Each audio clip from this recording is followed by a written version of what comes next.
सुन लो ओवैसी, राम मंदिर तो झांकी अभी बहुत और कुछ बाकी है, ये बताया है सर, इस पर क्या कहेंगे? तो हम चाहेंगे कि भारत के प्रधानमंत्री नरेंद्र मोदी इनके इस बयान पर बता दें कि सच है।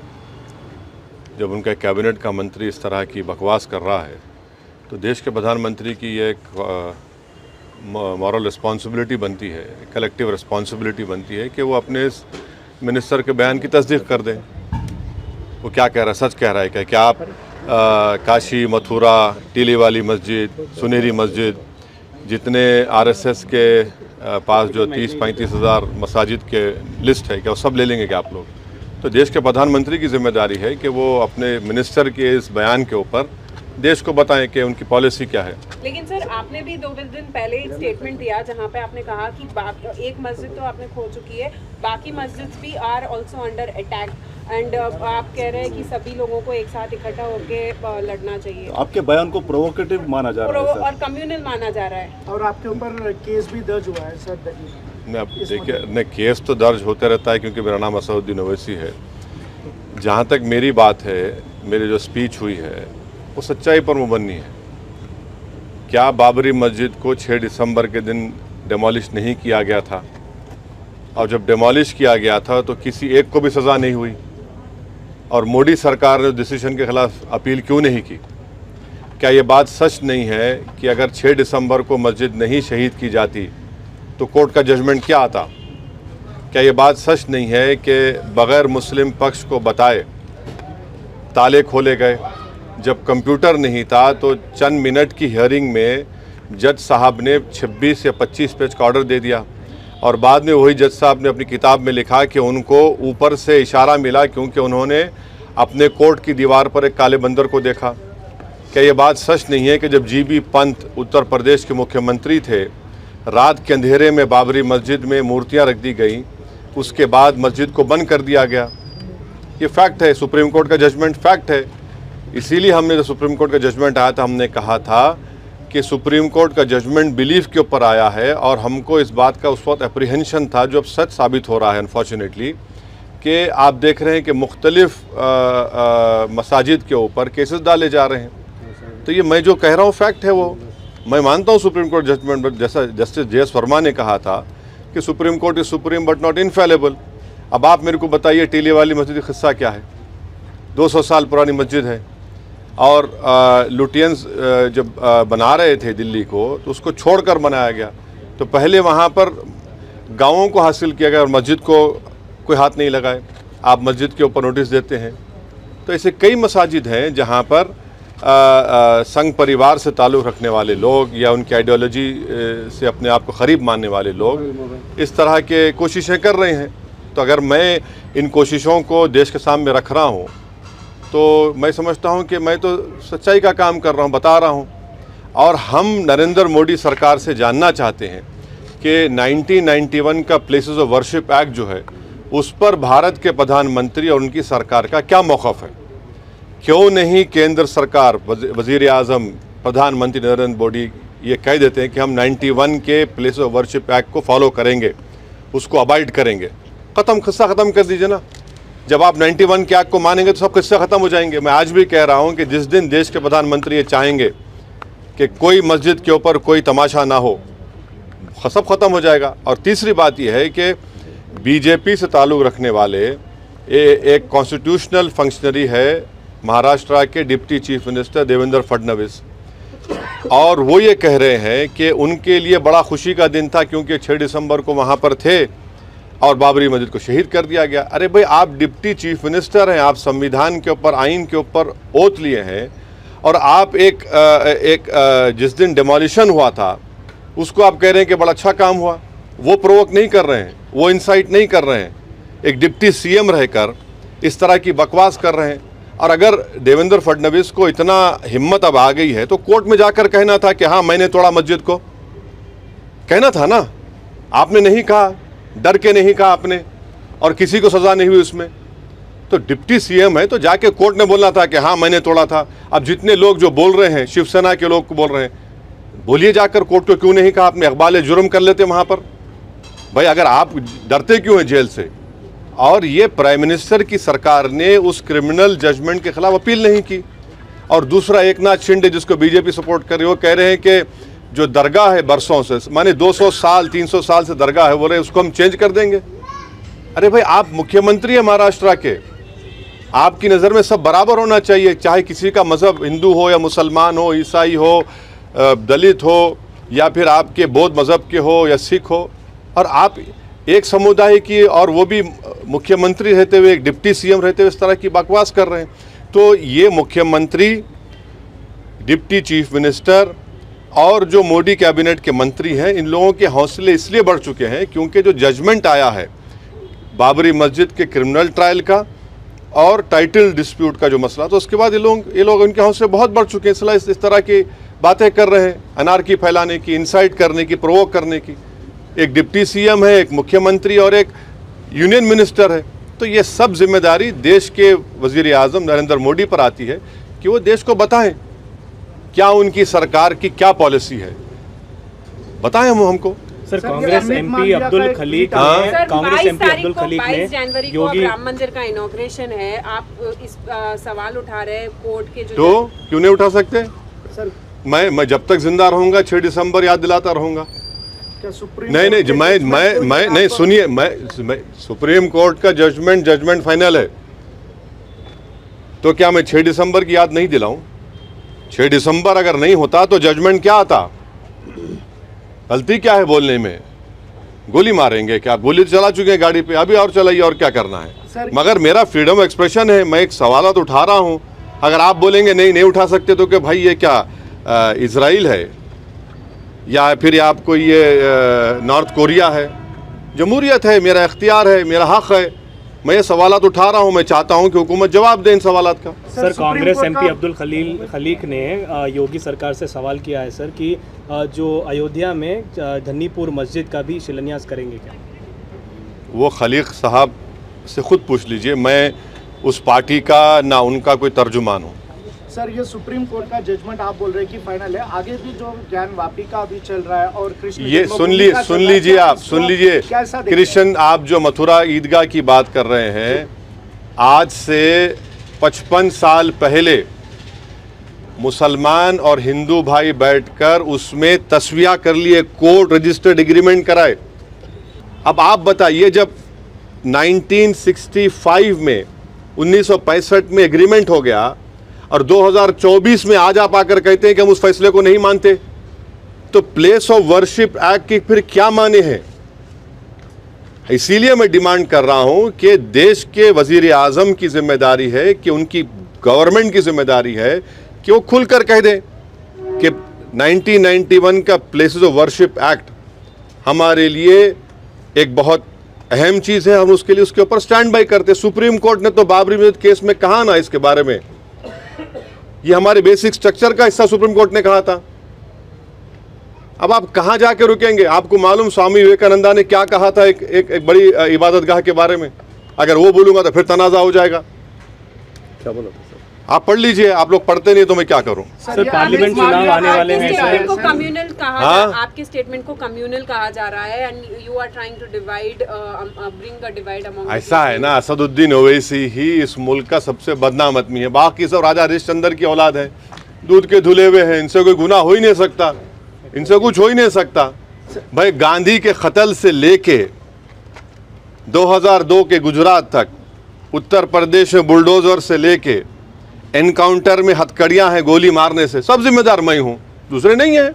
कोई बात नहीं, लगाइए इल्जाम। पार्लियामेंट तो अभी क्या होना चाहिए सर? क्योंकि 22 तारीख को क्या होने वाला है? 22 तारीख को इनॉग्रेशन होने वाला है, तो किस प्रकार का माहौल होना? एक तरफ आप जो है अपनी बात कर रहे हैं, हाँ, तो मेरी बात, मुझे अपनी बात करने का इख्तियार है। भारत का आइन, भारत का कॉन्स्टिट्यूशन, संविधान मुझे अपनी बात रखने का इख्तियार देता है। अगर आपको मेरी बात पसंद नहीं आ रही तो कान में रुई लगा लीजिए आप, मगर मैं सच्चाई को बयान कर रहा हूं। आप डिसएग्री करिए, मगर आप बोलेंगे नहीं, आप नहीं, तुम नहीं बोलना, हम वो कर देंगे। अरे भाई, क्या करेंगे आप? Sir, what is parallelly is also happening is CAA, which is back in focus. Yes. And many reports have suggested that center is set to notify law. CAA is anti-constitution. It is a law which has been made on the basis of religion, and please understand that CAA must be read with and understood with NPR NRC, which will lay down conditions of the to lay down conditions to prove your citizenship of this country. And I'm telling you, if that happens, it will be a grave injustice, especially to the Muslims, to the Dalits, and to the especially poor people of India, irrespective of which caste and religion they belong to. It is unconstitutional because it is made on religion. Secondly, it has to be understood with NPR NRC.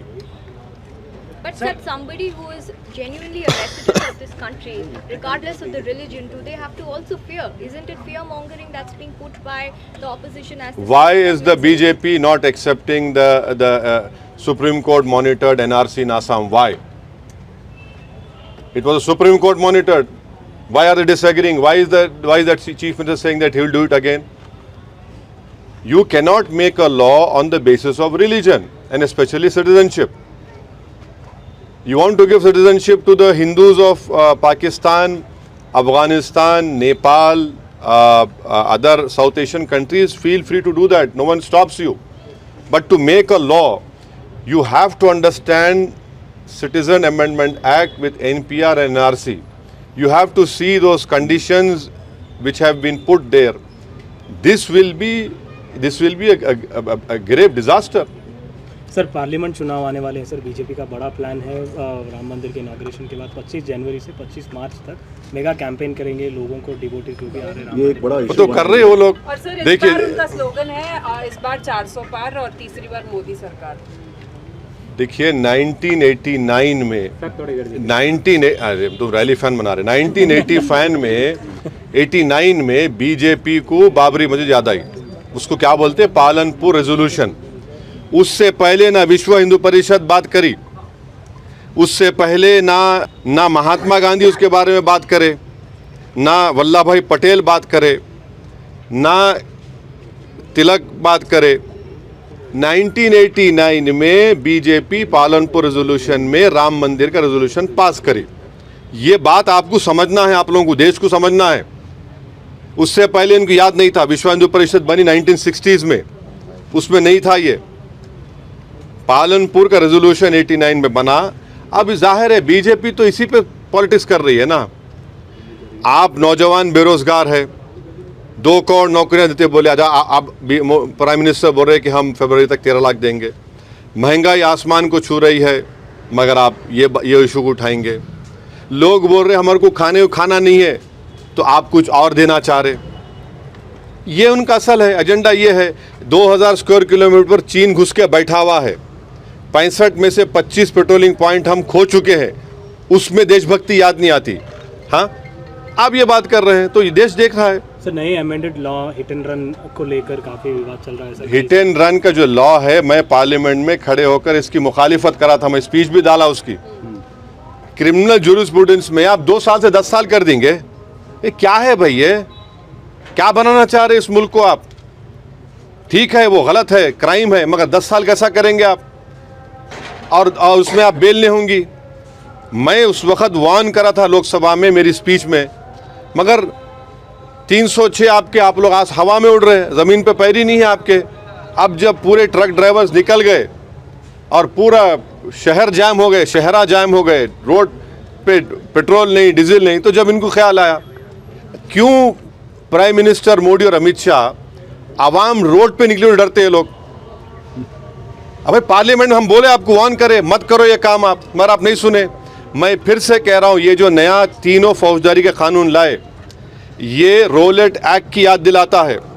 मैं फिर से कह रहा हूँ, अगर आज महात्मा गांधी और भगत सिंह रहते तो बोलते ये तो रोलेट एक्ट है, ये इससे बहुत नुकसानात होने जाएंगे, बहुत से परेशान होने जाएंगे। अब देखना इसका गलत इस्तेमाल होगा बहुत। सर आखिरी सवाल आज ज्ञानवापी का वाराणसी डिस्ट्रिक्ट कोर्ट में आज हियरिंग है और एएसआई रिपोर्ट पे जजमेंट आना है, आप क्या कहते हैं? नहीं, अब मेरे को नहीं मालूम मैडम क्या होगा, कोर्ट का जजमेंट क्या आएगा, मैं कैसा प्री जज कर सकता हूँ ना? आप कर क्या कहना सकते? नहीं, मैं नहीं कर सकता। देखने 2024 में अगर 3 मुद्दे पब्लिक के सामने हैं आपके हिसाब से, तो क्या रहेंगे और ये इलेक्शन कहाँ जा रहा है 2024 लोकसभा? 2024 में सबसे बड़ा मुद्दा है इस देश की जो 50% आबादी जो नौजवान है, बेरोजगार है, वो सबसे बड़ा मुद्दा है। दूसरा मुद्दा है महंगाई का। तीसरा मुद्दा है चीन का, जिस तरीके से चीन हमको परेशान कर रहा है और ये गवर्नमेंट जो है खामोश बैठी हुई है। ऐसे कई 1-3 मुद्दे तो आप बोल रहे हैं, मगर बहुत से अवामी तकलीफ के मुद्दे हैं जो लोगों को परेशान कर रहे हैं। और क्या इंडिया ब्लॉक प्रधानमंत्री मोदी को नहीं, मेरा उससे ताल्लुक़ नहीं है भाई। आप उनका जो इससे ताल्लुक़ है उनसे पूछिए, आप वो आपको मुझसे बेहतर जवाब दे सकेंगे। सर दिग्विजय सिंह ने बताया नहीं, वो सब वो मेरा ताल्लुक़ है। 2024 से पहले हिंदू मुस्लिम मस्जिद और मंदिर की राजनीति चल रही है कि क्या ये इसको लेके वोटर्स पोलराइज नहीं होंगे? किस तरह से आप समझ रहे ये नहीं चल रही थी पहले ये, मगर अभी ज्यादा हो रहा है। हाँ, नहीं ये तो चल ही रहा है ना। कब खत्म हुआ ये बोलो आप? अगर ये नहीं चलता तो जेलों में सबसे ज्यादा मुसलमान क्यों होते हैं और 16% कन्विक्शन होता है। और जो तरक्की है होती है, जो इंटर जनरेशनल ऑपरेबिलिटी मोबिलिटी बोलिए, क्यों मुसलमानों में कम है? क्यों मुसलमान भारत की लोकसभा में कम क्यों, खाली 5-5.5% हैं? ये है ना, ये फैक्ट है। अगर ये फैक्ट नहीं होता तो भारत की पार्लियामेंट में, लोकसभा में जितने मुसलमानों की आबादी है, कम से कम 50 जीत कर जाते, 55 जीत कर जाते। नहीं हो रहा है क्योंकि आप जो बोल रहे वो है वो। और 2014 से तो और बढ़ गया है ये। बीजेपी के पास एक मुस्लिम एमपी नहीं है। बीजेपी तो टिकट भी नहीं देती किसी को, मगर सबका साथ, सबका विकास, सबका विश्वास का बाजा बजाते हैं ज़रूर। सॉफ्ट हिंदुत्व ने बल्कि एक्चुअल हिंदुत्व फॉलो कर रहे हैं सब लोग। ये फैक्ट है। Sir we can not afford another Godhra incident. एक और गोधरा इंसिडेंट हम लोग एफर्ट नहीं कर सकते कर्नाटका में। इसके लिए जो भी डिवोटीज जा रहे हैं उनको एम्पल सिक्योरिटी प्रोवाइड। कौन बोल रही है? कांग्रेस नेता है। हाँ, कांग्रेस उनसे पूछो भाई, मैंने सर आप ये लोकल सरकार आई है प्रज्वल पालना, आप भी घूम रहे हैं और जगह जगह एप्लीकेशन। देखिए गवर्नमेंट की जितनी भी स्कीमें रही थी, चाहे कोई पार्टी पावर में रहो या बरसर इख्तदार रहो, MIM पार्टी की जिम्मेदारी ये है और थी और रहेगी, और हम उसको बखूबी निभा रहे हैं कि जो गवर्नमेंट की स्कीम है वो गरीब आवाम तक मिले। इसीलिए प्रजा पालना में जो कांग्रेस पार्टी ने यहाँ पर वादे किए थे कि इंदिरम्मा इल्लू जो स्कीम है, अगर ज़ाती घर है तो उसमें पैसा बना देंगे घर बनाने के लिए, या ज़ाती घर नहीं है तो आप 2 BHK देंगे, जिसके पास वाइट रेशन कार्ड नहीं है उसको देंगे, 200 यूनिट इलेक्ट्रिसिटी फ्री देंगे, ख़वातीन को 2500 रुपये देंगे, जो ओल्ड एज हैं, बीमार हैं, उनको गवर्नमेंट पेंशन देंगी। तो हमारे MIM पार्टी के बूथ लेवल प्रेसिडेंट्स जहाँ जहाँ ये सेंटर्स बनाए गए प्रजा पालना के फॉर्म देने के, वहाँ पर हम लोग पिछले 6 दिन से माशाल्लाह से 100 की तादाद में MIM के मेंबर्स, कार्यकर्ता वहाँ बैठकर हेल्प डेस्क बनाकर गाइड कर रहे हैं। और हम उम्मीद करते हैं कि 6 तारीख के बाद जब ये आखिरी दिन होगा, यहाँ की जो रूलिंग पार्टी है वो इन तमाम एप्लीकेशंस को लेकर गरीबों तक जो उनके वादे थे उसको पूरा करेगी। सर ओल्ड सिटी में डेवलपमेंट को लेकर चर्चा हो रही है। सर CM रेवंत रेड्डी ने पर्सनली यहाँ पर जो है मेट्रो रेल की भी बात की है। इस पर कैसे? अच्छा है, डेवलपमेंट होना चाहिए ओल्ड सिटी में, क्यों नहीं होना चाहिए? तो आपका भी फ्रेंडली अलायंस रहेगा क्या कांग्रेस? किससे? अरे किस से तुम लोग अलायंस करना चाहते हैं? मेरा हिस्सा क्या है? अरे भाई तुम फंस गए, रजिया का हल कर दे रहे मेरा, छोड़ो। ABP माझा, उघडा डोळे बघा नीट।